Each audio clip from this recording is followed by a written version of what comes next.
عقیدہ ختم نبوت صرف عقیدہ نہیں ہے، عقیدہ ختم نبوت میرے پاک پیغمبر کا ترہ امتیاز ہے۔ عقیدہ ختم نبوت صرف عقیدہ نہیں ہے، یہ اللہ جل شانہ کی زبان کی صداقت ہے۔ عقیدہ ختم نبوت صرف عقیدہ نہیں ہے، یہ محمد الرسول اللہ کی سچائی پر ثقہ دلیل ہے۔ عقیدہ ختم نبوت صرف عقیدہ نہیں ہے بلکہ قرآن کریم کی 100 آیات کی ترجمانی ہے۔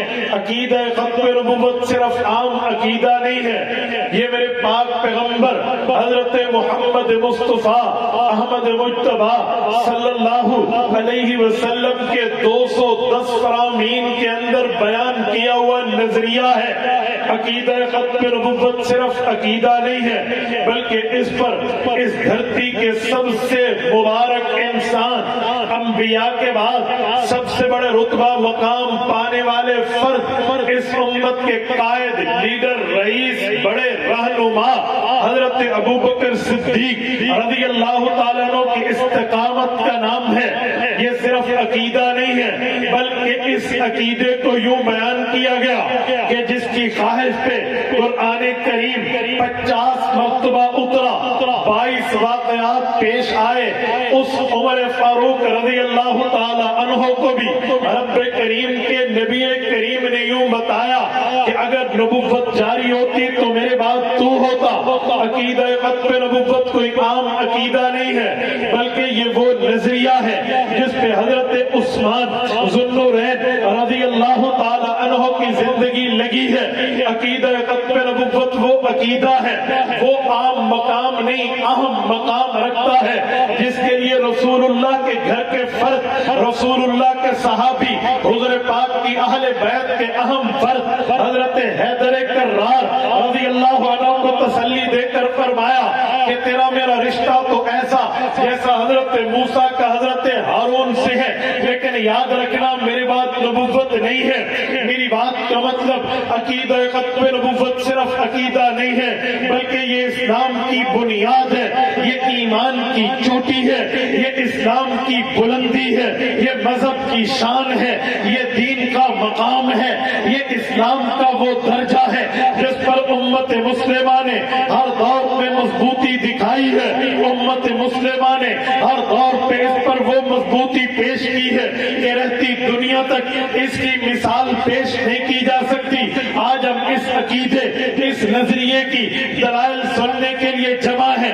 توجہ میری طرف رکھنا، میں انشاءاللہ تعالی آپ کی خدمت میں اس عقیدے پر اللہ کے قرآن سے لے کر نبی کے فرمان تک، نبی کے فرمان سے لے کے پیغمبر کی جماعت کے عمل تک، پیغمبر کی جماعت کے عمل سے لے کے اکابرین علماء دیوبند تک انشاءاللہ دلائل پیش کروں گا۔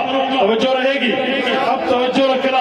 سب سے پہلے ہم اللہ کے قرآن پہ آتے ہیں۔ رب کریم کا قرآن، میں نے آپ کی خدمت میں بات کی ہے کہ 100 آیات عقیدہ ختم نبوت پہ دلالت کرتی نظر آتی ہیں۔ آپ کہیں گے وہ 100 آیات ہم اکٹھی کیسے دیکھیں گے؟ آپ کے اوپر میں بڑا آسان معاملہ چھوڑ کے جا رہا ہوں۔ آپ کتب خانے میں جائیے، ان سے کہیے کہ اردو زبان کی کتاب دیجئے جس کا نام ختم نبوت کامل ہے، لکھنے والے کا نام مفتی اعظم پاکستان مولانا مفتی محمد شفیع عثمانی ہے رحمہ اللہ۔ انہوں نے ختم نبوت کامل کے اندر قرآن کی وہ 100 آیات اکٹھی کر دی ہیں جس سے عقیدہ ختم نبوت ثابت ہوتا ہے۔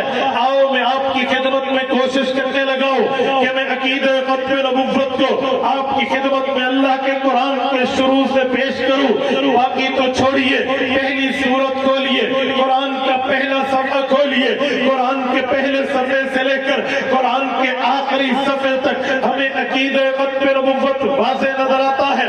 آپ کہیں گے کیسے؟ میں سورۃ فاتحہ سے دلیل لانے لگا ہوں۔ سورۃ فاتحہ میں رب کریم نے ہمیں دعا سکھائی ہے۔ اللہ تعالیٰ فرماتے ہیں اہدنا الصراط المستقیم، اے لوگوں مجھ سے صراط مستقیم طلب کرو، اے لوگوں مجھ سے صراط مستقیم کا سوال کرو، اے لوگوں مجھ سے صراط مستقیم کی دعا کرو۔ ہم نے اللہ سے صراط مستقیم تو مانگنا ہے لیکن اس کے لیے چاہیے ہمارے عقیدہ بھی ٹھیک ہو، اس کے لیے چاہیے ہمارا عمل بھی ٹھیک ہو۔ تو اللہ تعالیٰ نے اس کی ترتیب یہ سکھائی ہے کہ تم نے اپنا عقیدہ یوں ٹھیک رکھنا ہے کہ مجھے کہنا ہے ایاک نعبد و ایاک نستعین، اللہ ہم تجھ سے مدد مانگتے ہیں، تیری ہی عبادت کرتے ہیں۔ میرے دوستو پھر اس کے بعد دعا مانگو، اہدنا الصراط المستقیم، اللہ سیدھے راستے پہ چلا دے۔ توجہ رکھنا، میں عقیدہ ختم نبوت پہ استدلال کر رہا ہوں۔ یہ جو دعا ہے، اس دعا کا مطلب کیا ہے؟ صراط مستقیم کا مطلب ہے اے اللہ سیدھے راستے پہ چلا۔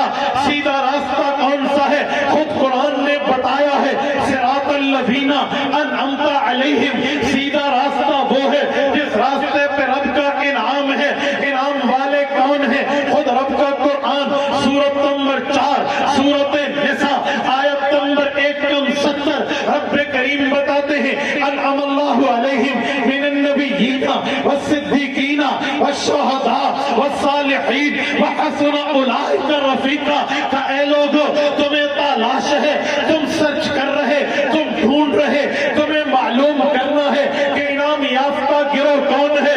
وہ گروہ وہ ہے جو شہیدوں والا ہے، وہ گروہ وہ ہے جو اولیاء والا ہے، وہ گروہ وہ ہے جو صحابہ والا ہے، وہ گروہ وہ ہے جو انبیاء والا ہے۔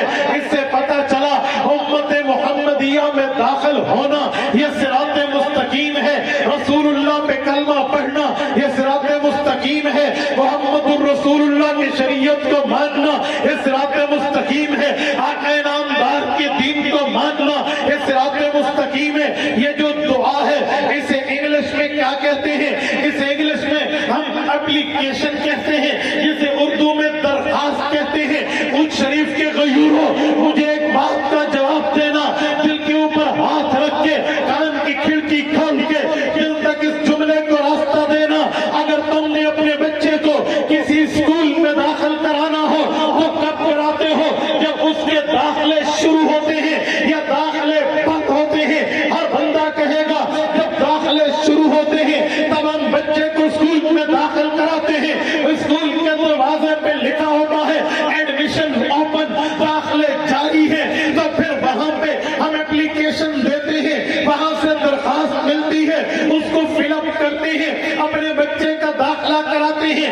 اگر درخواست نہ ملے، داخلے بند ہو چکے ہیں، یہ اسکول کی ترتیب ہے۔ آؤ امت محمدیہ میں ایڈمیشن دیکھو، رسول اللہ کی امت میں داخلہ دیکھو، حضرت پاک کی امت میں آمد دیکھو، تو اللہ نے کہہ دیا اہدنا الصراط المستقیم۔ یہ درخواست ہے، یہ دعا ہے، یہ اپلیکیشن ہے، یہ ضرورت ہے، یہ نیڈ ہے، یہ حاجت ہے، یہ اللہ سے مانگنا ہے۔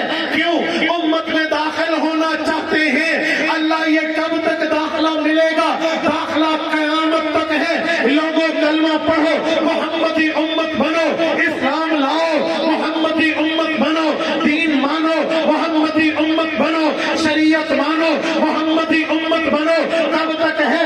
فرمایا الی یوم القیامہ، قیامت تک درخواست یہ ملتی رہے گی۔ جو آئے گا اہدنا الصراط المستقیم کہے گا، ایاک نعبد و ایاک نستعین کہے گا، امت محمدیہ میں داخل ہو جائے گا۔ میں نے کہا یہ دلیل ہے ختم نبوت کی۔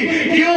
اگر حضور کی امت میں داخلے بند ہو چکے ہوتے تو نیا نبی آتا، اس کے داخلے شروع ہوتے، نئی شریعت آتی، اس کے داخلے شروع ہوتے، نیا ایمان آتا، اس کے داخلے شروع ہوتے، نیا مذہب آتا، اس کے داخلے شروع ہوتے۔ نہیں نہیں جی نہیں، حضور کے بعد کوئی نبی آنا نہیں ہے، تبھی داخلہ امت محمد کھلا ہے۔ حضور کے بعد کوئی پیغمبر آنا نہیں ہے، تبھی تو ایڈمیشن امت محمدیہ اوپن ہے۔ جو آئے گا امت محمدیہ میں جائے گا، جو دعا کرے گا صراط مستقیم پہ آئے گا، جو چاہے گا حضور کا وفادار و دلدار و حبدار و تابعدار بنے گا، کیونکہ داخلے جاری ہیں۔ یہ اہدنا الصراط المستقیم دلیل ہے ختم نبوت کی۔ حضور کے بعد کوئی اور آتا تو یہ داخلہ بند ہو چکا ہوتا۔